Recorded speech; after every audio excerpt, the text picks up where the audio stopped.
আসসালামু আলাইকুম। আজকের এই ভিডিওতে আমরা কথা বলবো যে তুমি কিভাবে ফিজিক্সের এমসিকিউ প্রিপারেশন সবচেয়ে শর্ট সময়ে সবচেয়ে ট্যাকটিক্যালি নিতে পারবা।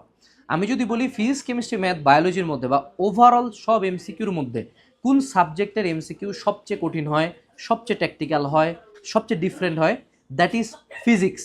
অর্থাৎ তুমি যদি ফিজিক্সের এমসিকিউতে ভালো হও, তোমার বাকি কোনো সাবজেক্টে প্রবলেম হবে না। যেমন বায়োলজির জন্য মূল বই রিডিং পড়লেই হয়, কেমিস্ট্রির জন্য হাজারি স্যারের বই পড়লেই হয়, ম্যাথের জন্য ম্যাথের কোশ্চেন ভাই এত বেশি প্যাটার্নে আসে, এত বেশি টাইপ ওয়াইজ আসে, ঢাবিতে পর্যন্ত কোশ্চেন হয় ইজি। ইভেন বুয়েটের প্রিলির যতদিন প্রিলি হয়েছে ওটারও ম্যাথ এমসিকিউ ইজি ছিল। So math MCQ is the most predictable MCQ, মানে প্রেডিক্ট করে বলে দিবে 15টা পর 15টা আসবে। কিন্তু ফিজিক্সের এমসিকিউটা আনপ্রেডিক্টেবল, স্পেসিফিক্যালি অন ঢাবি, যেহেতু ঢাবি আমাদের মেইন টার্গেট থাকে মেজরিটি কেসে। সো এই যে ফিজিক্সের এমসিকিউটা টাফ, এটাও আসলে তুমি যদি একটু টেকনিক ফলো করো সেটা অনুযায়ী পড়লে তোমার অত কঠিন লাগবে না। প্রথমে আমরা বুঝি যে ফিজিক্সের এমসিকিউ কয় টাইপের হয়, দ্যাট ইজ 4 টাইপের হয়। টাইপ নাম্বার 1 হলো ইঞ্জিনিয়ারিং লেভেল। ইঞ্জিনিয়ারিং লেভেলের এমসিকিউতে প্রচুর এনডেপথ থিওরি লাগে এবং এইখানের মূল লক্ষণ যেটা ইঞ্জিনিয়ারিং লেভেল এমসিকিউতে, এখানে তোমার দুইটা ইকুয়েশন থাকবে। অর্থাৎ তোমাকে একটা সূত্র থেকে মান বের করে আরেকটাতে বসায় বের করতে হবে। This is engineering level MCQ. আর আরেকটা যেটা, সেটা হলো যে ভার্সিটি ইউনিট লেভেল। কিন্তু ভার্সিটি ইউনিটকে আমি টোটালি এটার মধ্যে ফেলতে পারবো না, আমি এটাকে নাম দিছি ডিইউ লেভেল। অর্থাৎ engineering level then DU level MCQ.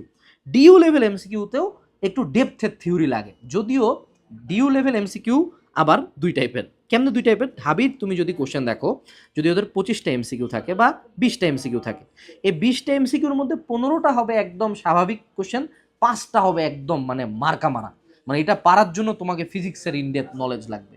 ওই 5টাকে আমরা বলছি ডিইউ লেভেল এমসিকিউ। এটার জন্য তোমাকে ম্যাসিভ প্রবলেম সলভিং লাগবে, থিওরি লাগবে।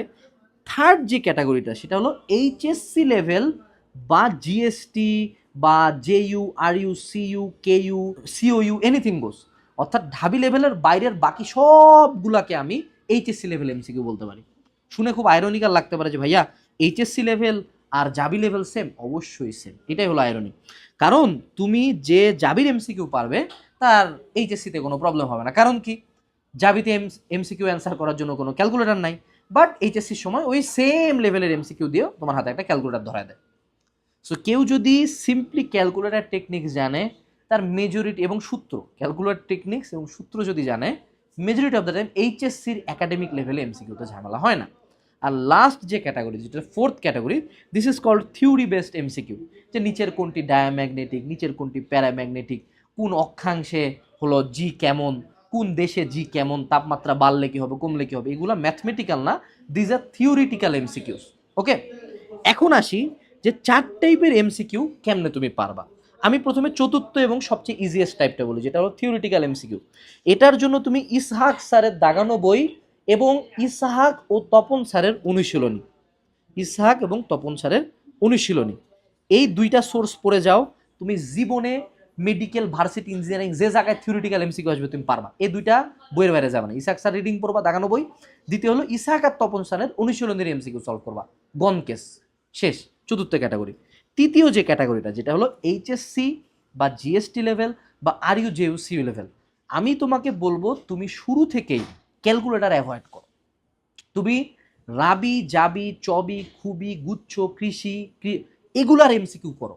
এগুলাতে তুমি ক্যালকুলেটর ছাড়া যখন তুমি শর্ট টেকনিকগুলো জানবা, যে কেমনে 1/3 এর মান যে 0.3333, 1/6 এর মান যে 0.6666, √2 এর মান যে 1.4142, 9.8 এর মান যে 10 ধরে ম্যাথ করা যায়, এই টেকনিকগুলো তুমি জানো। এই টেকনিকগুলো জানার উপায় কি? দুইটা। এক নাম্বার হলো ক্লাস থেকে শেখা। যেমন আমাদের যে HSC academic two admission course, এটা কেন গোটা বাংলাদেশে সর্বাধিক বিক্রিত? রিজন হলো এই কোর্সের ভিতরে তুমি একাডেমিক ক্লাসের পাশাপাশি ভার্সিটি ইউনিট অ্যাডমিশনের ক্লাস পাওয়া যাও। ওই ক্লাসে টিচাররা তোমাকে শর্টকাটগুলো শিখাই দিবে। এই শর্টকাটগুলো এইচএসসিতে দিলে তোমার এমসিকিউ 25 মিনিট জীবনে লাগবে না। আমি তোমার চ্যালেঞ্জ করছি, 15 মিনিটে এক্সাম শেষ হবে। আমি 20 মিনিটে এক্সাম শেষ করে লাস্ট 5 মিনিট বসে থাকতাম ভাই, এই এইচএসসি লাইফে আমার। সো ওই ভার্সিটি ইউনিটের ক্লাসগুলো করো, অথবা তুমি যে কোনো একটা varsity unit admission guide follow করো।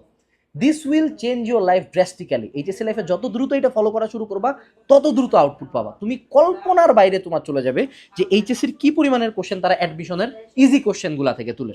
ঠিক আছে, এরপরে আসো, সেটা হলো এটা গেল এইচএসসি লেভেল। এখন তুমি যখন ক্যালকুলেটর ছাড়া শর্টকাট ইউজ করতে জানো, তখন তোমার হাতে ক্যালকুলেটর দিয়ে দিলে তুমি মনে করো ভাই আজরাইল হয়ে যাবা, তুমি মনে করো টাক টাক টাক টাক করে শেষ করে দিবা। এরপরে তৃতীয় যে ক্যাটাগরিটা ছিল কি আমাদের ছিল engineering level. Engineering level MCQ, this is the toughest one. Engineering level এমসিকিউর ক্ষেত্রে একটা লাইন মনে রাখবা, this is not MCQ, this is written.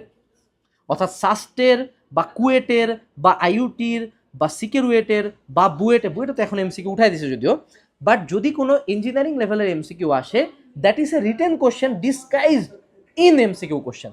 অর্থাৎ তুমি এই কোশ্চেনগুলো পারবা যদি তুমি ফিজিক্সের ম্যাথ সলভিংয়ে ভালো হও। এগুলো পারার জন্য তোমাকে অ্যাটলিস্ট 3 থেকে 4টা রাইটার এবং ইঞ্জিনিয়ারিং কোশ্চেন ব্যাংক, ইভেন তুমি কি জানো তুমি একাডেমিকটা অ্যাডমিশন করছে ইঞ্জিনিয়ারিং কোশ্চেন ব্যাংকের উপর সলভিং ক্লাস পাবা। তুমি কি জানো যে একাডেমিকটা অ্যাডমিশন করছে ইউনিভার্সাল লেকচার শিটে ইঞ্জিনিয়ারিং কোশ্চেন ব্যাংক পুরাটা অ্যাড করা আছে, ভার্সিটি কোশ্চেন ব্যাংক পুরাটা অ্যাড করা আছে, এবং তুমি এটার ক্লাস অ্যাপে করতে পারবা, তোমার নেটও লাগবে না তুমি যদি ক্লাস ডাউনলোড করে রাখে দাও। চিন্তা করছো তুমি? সো ওইখান থেকে তুমি in depth engineering question bank solve করো এবং 3টা রাইটারের ম্যাথ করো, তুমি দেখবে ইঞ্জিনিয়ারিং এমসিকিউ সোজা হয়ে গেছে। ইঞ্জিনিয়ারিং এমসিকিউকে চিন্তা করবে এমনে যে this is a written question, but যেটা 4টা উত্তর দেওয়া আছে প্রবাবল যে এই 4টা হইতে পারে, তখন দেখবা ইজি হয়। এবং অপশন টেস্ট তখন তুমি করতে পারবা যে তুমি এই অপশন দিয়ে ম্যাথটা মিলাই, এই অপশন দিয়ে ম্যাথ মিলাই, এরকম অনেক টেকনিকই আছে, বাট এটা হলো ইঞ্জিনিয়ারিং এমসিকিউ। আমার মতে টাফেস্ট কোশ্চেন হলো ডিইউ লেভেল এমসিকিউ। যেমন ঢাবি কোনোবার কোশ্চেন করে একটা টেপ থেকে পানি বের হচ্ছে, সে পানিটা কত বল দিবে। ঢাবি কোনোবার কোশ্চেন করে যে আমি কথা বললাম প্রতিধ্বনি হবে কিনা। ঢাবি কোনোবার কোশ্চেন করে যে একটা রিং আমি একটা জিনিসের মধ্যে পড়াইতে যাচ্ছি, অর্থাৎ বস্তু তাপীয় প্রসারণ, এটা আমার সিলেবাসে নাই। প্রতিধ্বনি আমার সিলেবাসে নাই ভাই, অনেক কিছু আমার সিলেবাসে নাই, বাট ঢাবি কোশ্চেন করে। এই কোশ্চেনগুলোর জন্য তোমাকে সিম্পলি ফিজিক্সে খুব ভালো মতো থিওরি জানার লাগবে, এবং এই কোশ্চেনগুলো পারার জন্য তোমাকে টাফ এমসিকিউ সলভ করার লাগবে। এখন এই টাফ এমসিকিউ প্রথমত শুরু হয় ঢাবির কোশ্চেন ব্যাংক থেকে, দ্বিতীয়ত বিভিন্ন রাইটারের অনুশীলনীতেও এরকম টাফ টাফ কোশ্চেন থাকে। এই কোশ্চেনগুলো সলভ করার সময় you have to ask yourself যে এটা থিওরিটা ক্লিয়ার কিনা। যেমন একটা সি এর মান আছে না, সি ইকুয়ালস √1 ভাগ ইপসাইলন নট মিউ নট, এই একটা থিম থেকে ঢাবি কোশ্চেন করছে 5 বার, 5বারই কেউ পারে নাই। সো এই যে তুমি যখন এই কোশ্চেনটা ঢাবিতে পাবা, তখন you go in depth of that theory যে এটা কি। এখন নোটবুক এলএলএম আছে, চ্যাট জিপিটি আছে, ক্লড আছে, you just take a screenshot of that question and তুমি তাকে বলো ভাই এটা আমাকে টোটাল ব্যাখ্যা করে দেবে। ও তোমাকে টোটাল ব্যাখ্যা করে দিবে এবং ওই থিওরিটা তুমি ক্লিয়ার করবে। অর্থাৎ সিম্পলি ডিইউ লেভেল কোশ্চেন পারার উপায় হইল টাফ কোশ্চেন সলভ করা এবং এক্সিস্টিং কোশ্চেনের ব্যাখ্যাতে ফোকাস করা। অর্থাৎ জাস্ট বিকজ তুমি জানো যে একটা টেপ থেকে পানি বের হইলে আমার যেমন উত্তরটা মুখস্থ আছে 120 নিউটন উত্তর হবে, 120 না 12 নিউটন সামথিং কিছু একটা, যে তোমার এফ আর এম গুণ হয়ে যায়, এইটা তুমি জানো। কিন্তু এই কোশ্চেনটা যদি অন্যভাবে দিই, এবার আমি টেপ থেকে পানি বের করবো না, এবার আমি পাইপ দিয়ে পানি মারতেছি, এবার আমি এক্সট্রা করে আরেকটা ফোর্স ওখানে অ্যাড করলাম, তখন কি হবে? সো যখনই তুমি এরকম টাফ এমসিকিউ পাবা, লুক ফর দ্য এক্সপ্লানেশন যে কেমনে ম্যাথটা হইলো, রেদার দেন হ্যাঁ এমনে হয়, এটার উত্তর এইটাই শেষ, যে এটা পড়ে গেল কেন পড়লো, কিভাবে পড়লো, তখন তুমি ডিইউ লেভেল এমসিকিউতে পারবা। বাট আসার কথা হইলো তুমি যদি ডিইউ লেভেল এমসিকিউ না পারো, এখানে যে আমি 4 ক্যাটাগরির এমসিকিউ বলছি না, তুমি সিম্পলি 2টা ক্যাটাগরিতে ফোকাস করো, এইচএসসি লেভেল বা ঢাবি জাবি রাবি চবি লেভেল, আর হলো থিওরি লেভেল। এই 2টা যদি তুমি পারো, বাংলাদেশের যে কোনো এক্সামে ইনক্লুডিং ঢাবি 70% কোশ্চেন এখান থেকে থাকবে, কারণ এই কোশ্চেনগুলো প্রিভিয়াস ইয়ারের টাইপ রিপিট করা হয়। তুমি সিম্পলি বিগত বছরের যদি কোশ্চেন অ্যানালাইসিস করো, কোশ্চেন ব্যাংক ভালো মতো পড়ো, তোমার এটাতেই হবে। সো সিম্পল সাজেশন কি, যে একাডেমিক অ্যাডমিশনের ভার্সিটি ইউনিটের ক্লাসগুলো করো, ইউনিভার্সাল লেকচার শিট পড়ো, এবং তার পরবর্তীতে তুমি আমাদের হলো প্র্যাকটিস করো। এবং লাস্টের এইটাই সাজেশন যে MCQ is all about practice.